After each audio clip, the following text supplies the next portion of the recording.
Hola, ¿qué tal, jóvenes? El día de hoy vamos a desarrollar la parte complementaria del aparato respiratorio. El aparato respiratorio está conformado por un conjunto de órganos que se encargan de incorporar el aire y llevar a cabo el intercambio gaseoso. El oxígeno se va a incorporar hacia la sangre y se va a eliminar el dióxido de carbono. A este proceso se denomina intercambio gaseoso y se desarrolla en los órganos denominados pulmones. Pero, ¿cuáles son los órganos o los componentes de un aparato respiratorio? Habíamos mencionado que el aparato respiratorio presenta dos componentes: las vías respiratorias o conductos respiratorios y los órganos respiratorios, que vamos a denominarlos en este momento. Las vías respiratorias están conformadas por las fosas nasales, ¿no? Las fosas nasales, la faringe, la laringe, la tráquea, los bronquios, ¿no? Los bronquiolos, ¿no? Y finalmente estos van a terminar en los órganos respiratorios denominados pulmones, ¿no? Pero los órganos respiratorios ya vendría a ser el otro componente, ¿no? Es el denominado órgano respiratorio. Entonces, vías respiratorias, fosas nasales, faringe, laringe, tráquea y bronquios, ¿no? Esos son los componentes de las vías respiratorias. Ya habíamos mencionado las características morfológicas y fisiológicas de los conductos respiratorios. Los conductos respiratorios, para poder sintetizar la idea, los conductos respiratorios incorporan y eliminan el aire hacia el exterior, ¿no? Incorporan el aire llevando hacia los pulmones y eliminan el aire hacia el exterior. Estos procesos de incorporación e eliminación de aire se denominan mecanismos de respiración, y justamente es lo que vamos a desarrollar el día de hoy, ¿no? Los mecanismos de respiración son dos: la inspiración, que consiste en la incorporación del aire, y la expiración, que consiste en la eliminación del aire. La incorporación del aire por los conductos de las fosas nasales, faringe, laringe, tráquea, bronquios, van a ir hacia unas ramificaciones mucho más pequeñas denominadas bronquiolos, y finalmente van a llegar hacia unos glóbulos, unos globitos, ¿no? Unas esferitas microscópicas que se encuentran en ramilletes denominados alvéolos pulmonares. Los alvéolos pulmonares se van a encontrar en los segmentos de este órgano denominados pulmones, ¿no? Entonces, en el interior de estos pulmones existen segmentos llamados lobulillos pulmonares, que son los lugares donde se encuentran los alvéolos pulmonares, ¿no? Estos alvéolos pulmonares es el lugar donde se lleva a cabo el intercambio gaseoso. Estos alvéolos pulmonares están unidos a los vasos sanguíneos. Están unidos a los vasos sanguíneos debido a que en este lugar se va a llevar a cabo el intercambio gaseoso. Cuando llega el aire hacia los alvéolos pulmonares incorporan el oxígeno de la sangre, y la sangre devuelve el dióxido de carbono para que pueda ser eliminada justamente en la expiración, ¿no? Inspiración lleva el aire oxigenado hacia los pulmones, expiración lleva el aire desoxigenado hacia el medio exterior. Pero vamos a hablar justamente del mecanismo de respiración, ¿no? Y para ello vamos a empezar a explicar exactamente cuáles son los componentes para el mecanismo de respiración. Entonces, los pulmones se van a encontrar en una cavidad, ¿no? Esta cavidad se denomina cavidad torácica, ¿no? Que es la parte de acá, ¿no? Esta parte de aquí se denomina cavidad torácica, que está dividido por una membranita, que es la de acá, esta membrana que se llama diafragma, ¿no? Esta membranita diafragma va a dividir la cavidad torácica con la otra cavidad inferior denominada cavidad abdominal. ¿Dónde te encuentran tus pulmones? Los pulmones se encuentran en la cavidad torácica, ¿no?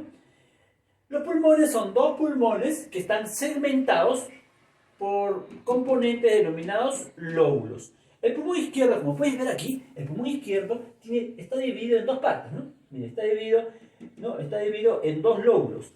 Y el pulmón derecho está dividido en tres lóbulos. Miren, está dividido en tres el derecho y en dos el izquierdo, ¿no? Ahora, también observamos que los bronquios que ingresan a los pulmones también se ramifican, ¿no? El bronquio derecho se ramifica en tres y el bronquio izquierdo se ramifica en dos.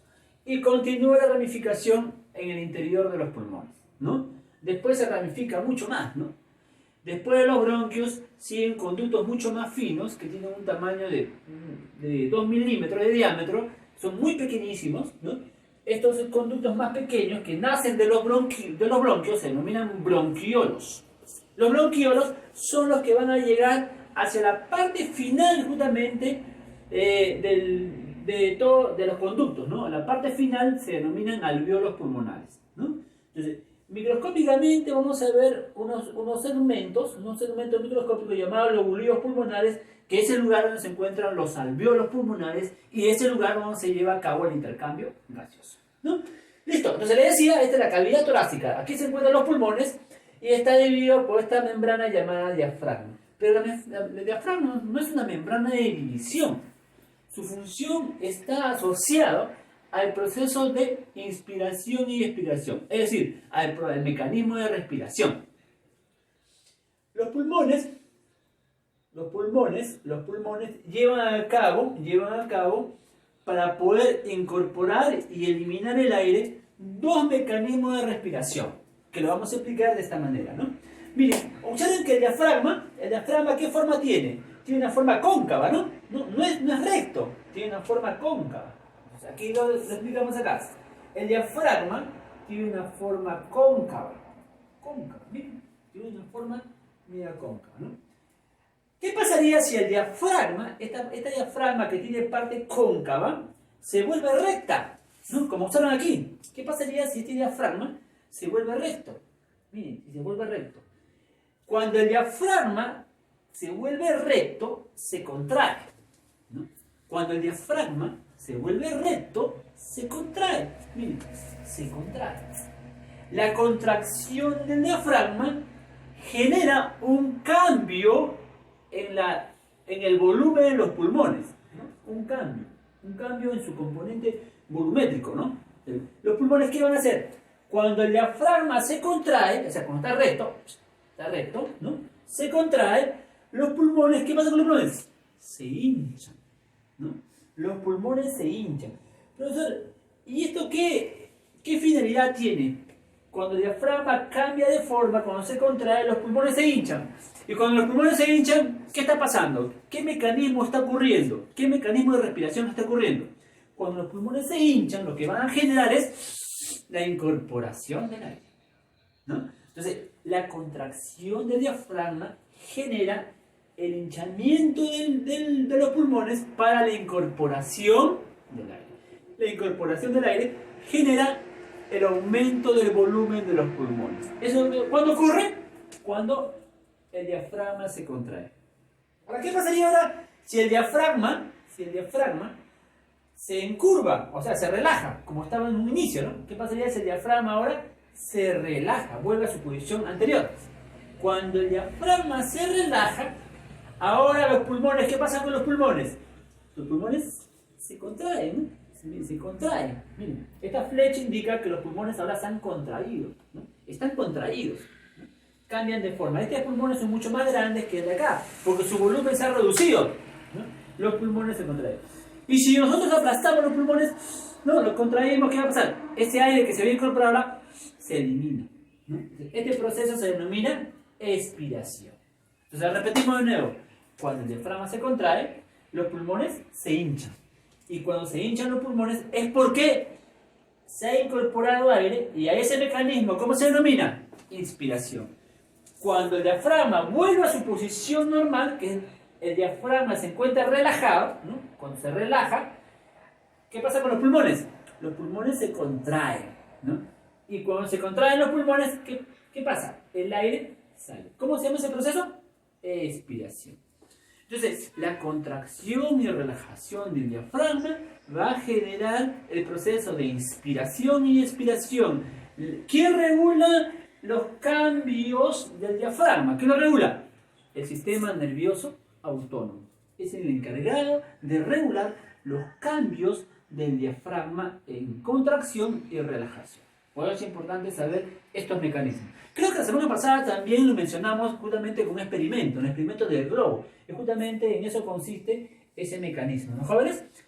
Listo, entonces eso más o menos es la idea, para redondear la idea del mecanismo de respiración. Otro tema importante es saber los aspectos técnicos que se desarrollan justamente en estos mecanismos de respiración.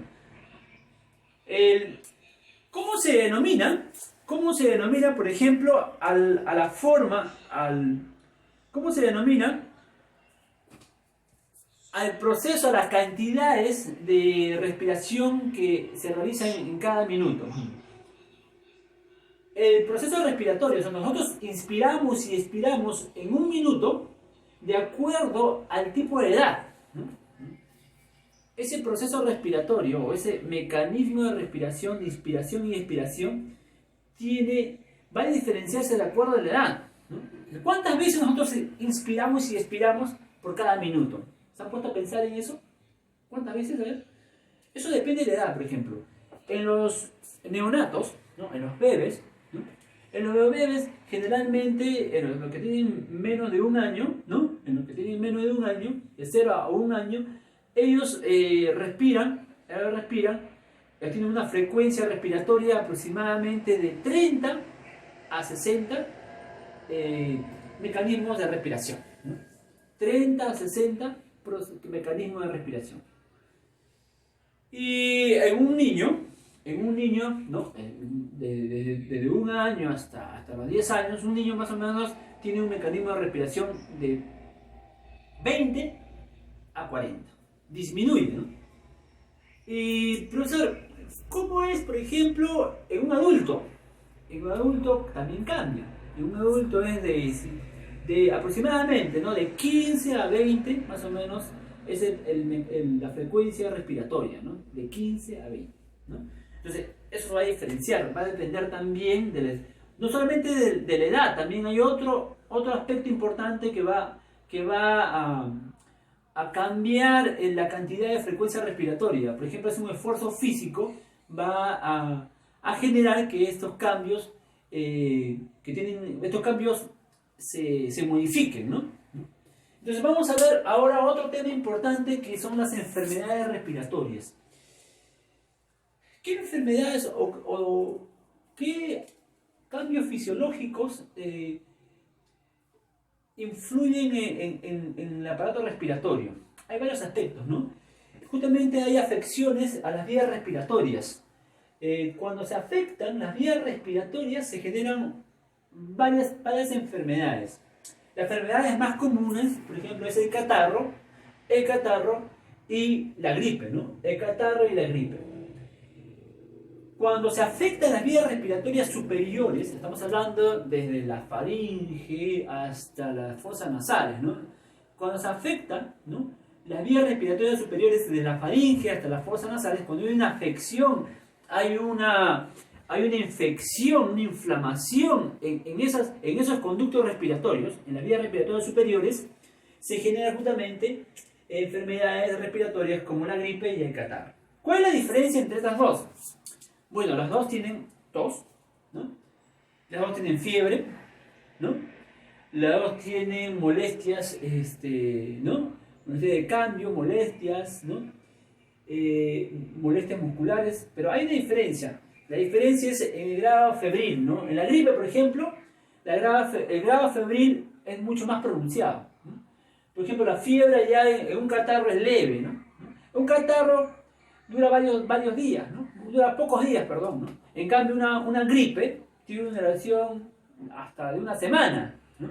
En la gripe, por ejemplo, la fiebre es mucho más acentuada, ¿no? Por ejemplo, en el catarro, un catarro, no no hay tantas afecciones fisiológicas, ¿no? Entonces, no, un catarro rápidamente se puede disminuir a los pocos días, ¿no? Pero en cambio una gripe dura más tiempo y hay que guardar cama, ¿no? Hay que estar aislado, ¿no? En una gripe para no poder contagiar a otras personas también, ¿no? Entonces, por ejemplo, aquí tenemos una persona con afecciones de gripe, ¿no? Tos, ¿no? Fiebre, dolores musculares, son las características más pronunciadas que observamos cuando una persona sufre de gripe. Justamente las afecciones generalmente las afecciones en la gripe son virales, ¿no? Al igual que el catarro, ¿no? Son afecciones virales, principalmente afecciones virales, ¿no? En la gripe y en el catarro. Otras enfermedades respiratorias tenemos aquí, por ejemplo, la neumonía. La neumonía afecta, tanto la neumonía como el asma afectan las vías respiratorias inferiores, ¿no? Si estamos hablando desde la laringe, el bronquios, ¿no? Estamos hablando de los bronquiolos y finalmente los alvéolos pulmonares. En la neumonía, por ejemplo, la afección son las vías respiratorias, ¿no? La afección principal es en las vías respiratorias, ¿no? En la neumonía su origen es principalmente viral, ¿no? Es viral. En la gripe, en la neumonía su afección es viral. Puede ser también bacteriana, ¿no?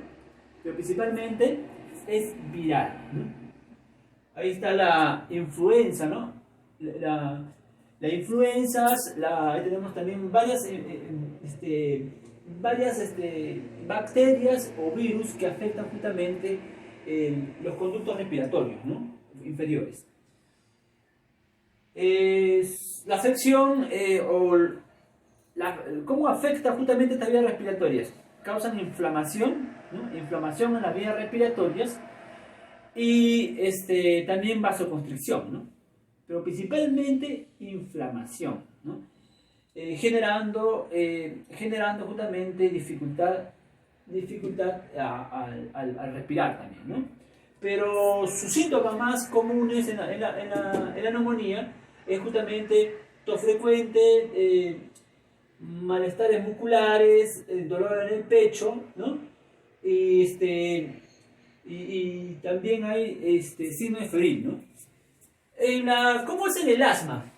En el asma también afecta las vías respiratorias inferiores, ¿no? En el asma el origen puede ser viral, pero hay otros orígenes, por ejemplo, puede ser alergenos, ¿no? Grano de polen, ¿no? Pelo de animales, ¿no? Pueden ser sustancias químicas, ¿no? Hay una serie de sustancias que pueden afectar o pueden generar la predisposición a esta enfermedad denominada asma, ¿no? ¿Cuáles son los síntomas? O a nivel de qué órgano está afectando, o a nivel de qué estructura está afectando. En el asma principalmente le afecta los alvéolos pulmonares, ¿no? Pero también afecta los conductos respiratorios, ¿no? Hay tres procesos, ¿no? Que ocurren aquí. Inflamación, ¿no? Ocurre una inflamación, o sea, los músculos, esos conductos que conforman a estos conductos, los músculos que conforman a los conductos empiezan a contraerse, ¿no? Se contraen. Con la inflamación contrae estos conductos, ¿no? Y al contraerse hacen que el conducto sea mucho más reducido, ¿no? El paso del aire sea menor, ¿no? Después de la inflamación hay la vasoconstricción, o sea, hay una contracción mayor, ¿no? Hacen que estos conductos que han sido reducidos de tamaño sean mucho menor, ¿no? Y posteriormente hay una acumulación de moco, ¿no? Hay una incorporación de sustancias mucosas, lo que genera justamente la obstrucción del conducto y la dificultad para poder respirar. Y estas personas justamente tienen dolores muy pronunciados en el pecho, esta dificultad para respirar se puede agravar hasta puede causar la muerte, ¿no? Se utilizan una serie de sustancias vasoconstrictoras, ¿no? Vasodilatadoras, perdón, ¿no? Para poder controlar esta enfermedad, ¿no? Los broncodilatadores, por ejemplo, se utilizan para poder disminuir los efectos, ¿no? Los síntomas de esta enfermedad, ¿no? ¿No? Es el asma, ¿no? El asma. Es una enfermedad que está tomando relevancia, que está siendo... cada vez muchas personas tienen esta enfermedad debido a las sustancias que nos estamos exponiendo, ¿no? Nuestro ambiente está siendo afectado por la contaminación, ¿no? La atmósfera está siendo afectada por la contaminación y el humano justamente que está en contacto con esta atmósfera genera justamente contaminación de sus zonas respiratorios, ¿no? Que son los pulmones, ¿no? Pero también se ha asociado el asma no solamente con sustancias químicas, sino también a las personas que fuman, ¿no? Que incorporan estas sustancias que tienen nicotina, ¿no? Generan justamente estas enfermedades, ¿no? Las personas también que fuman, los fumadores, y no solamente los fumadores activos, sino también los fumadores pasivos, ¿no? Que si una persona está en contacto con un fumador, también puede generar la formación de esas enfermedades como el asma, ¿no? Listo, jóvenes, esta es justamente la parte más importante que quería mencionar, ¿no? En cuanto a las enfermedades, que es uno de los aspectos importantes de conocer cuando hay un trastorno fisiológico en el aparato respiratorio. Los fumadores también los fumadores también están expuestos a enfermedades de cáncer a los pulmones, ¿no? Esto puede haber una infección a nivel pulmonar debido al consumo excesivo el consumo excesivo justamente de estas personas fumadoras, ¿no? Generando justamente el cáncer a los pulmones. También es otra enfermedad que está tomando relevancia, ¿no? en nuestra sociedad, ¿no? Los países más industrializados como Estados Unidos justamente tienen un índice alto de mortalidad por consumo justamente de cigarros, ¿no? Consumo de personas fumadoras, ¿no? Listo, jóvenes, creo que de esta manera hemos podido culminar la clase teórica, pero también vamos a culminar la parte práctica, ¿no? Para ello tenemos ahí unas preguntas que nos han dejado aquí en el balotario y lo vamos a resolver juntos. Por ejemplo, ¿qué preguntas tenemos acá? Ya hemos hablado justamente de las enfermedades del catarro, la gripe, el asma y la pulmonía, ¿no? En la tarea, por ejemplo, dice, cuenta el número de inspiraciones tuyas en un minuto, número de inspiraciones en un minuto y escribe los datos en el cuadro. Dice. Haz lo mismo con otro niño y con tu mamá, ¿no? Y con tu mamá, ¿no? Entonces tenemos acá, ¿no? Por ejemplo, hemos hecho el experimento o la prueba con un niño, ¿no? Un niño, por ejemplo, de 11 años. ¿Cuánto su frecuencia respiratoria? Su frecuencia respiratoria de ese niño era de 17. ¿No? De otro niño, de una niña, es, por ejemplo, de 23. ¿No? Y el otro, el adulto, por ejemplo, era, por ejemplo, de 18. ¿No? ¿Está en ese rango? ¿Se acuerdan que de niños cuánto era? De 20 a 40. ¿No? ¿Cuánto era de adultos? De 18 a 20, ¿no? Y acá se está en ese rango, ¿no? Entonces es importante saber como prueba para poder demostrar que ese rango de frecuencia respiratoria es correcto, ¿no? Listo. Después en la pregunta 2 dice lo siguiente: dibuja 5 medidas de higiene del aparato respiratorio. Tenemos que tener en cuenta que para disminuir el riesgo de las enfermedades respiratorias, ¿no? o los problemas respiratorios, tenemos que tener en cuenta cuatro condiciones básicas. ¿Cuáles son? Lavarse las manos después de contacto con superficies contaminadas. Muy bien, primer punto. Inspirar por la nariz para filtrar y saber los procesos de respiración. ¿Por qué es importante respirar por la nariz? Recordemos que las fosas nasales cumplen la función no solamente de conducir el aire, sino filtrar, ¿no? Partículas nocivas como polvo, ¿no? Sustancias químicas de repente contaminantes. Esa es su función. Tiene que respirarse por la nariz. Hay que saber respirar, ¿no? Respirar profundamente y expirar. Esos mecanismos de respiración son importantes para tener un correcto uso de nuestra vida respiratoria, ¿no? Y de esta manera disminuir el riesgo de tener enfermedades respiratorias. No permanecer en lugares cerrados. obviamente, si estamos en un lugar cerrado, estamos propensos a que una persona que tenga una enfermedad respiratoria nos pueda contagiar. Cubrirse la boca y la nariz al toser. Es importante que nosotros nos aislemos, nos protejamos y protejamos a los que están al lado de nosotros. De esa manera podemos también disminuir nuestro riesgo y el riesgo de las demás personas. Usar toallitas de papel para contener secreciones respiratorias. Es importante también que cada vez que nosotros, si tenemos alguna enfermedad respiratoria como gripe o catarro o otra enfermedad respiratoria, es importante que nosotros, todas las sustancias, las secreciones que están contaminadas, lo pongamos o lo dejemos en un lugar donde no pueda causar infección hacia otras personas. Y aquí justamente hemos hecho una imagen de todas los procesos que debemos tener en cuenta, ¿no? Para tener una higiene respiratoria. Después hay una imagen donde hemos relacionado, ¿no?, las partes del aparato respiratorio, ¿no? Hemos denominado todos los componentes de las vías respiratorias y del órgano respiratorio. Muy bien, jóvenes, de esta manera ahora sí hemos culminado con la parte teórica y práctica del aparato respiratorio. Hasta una próxima oportunidad, jóvenes. Chao, chao. Cuídense. Nos vemos.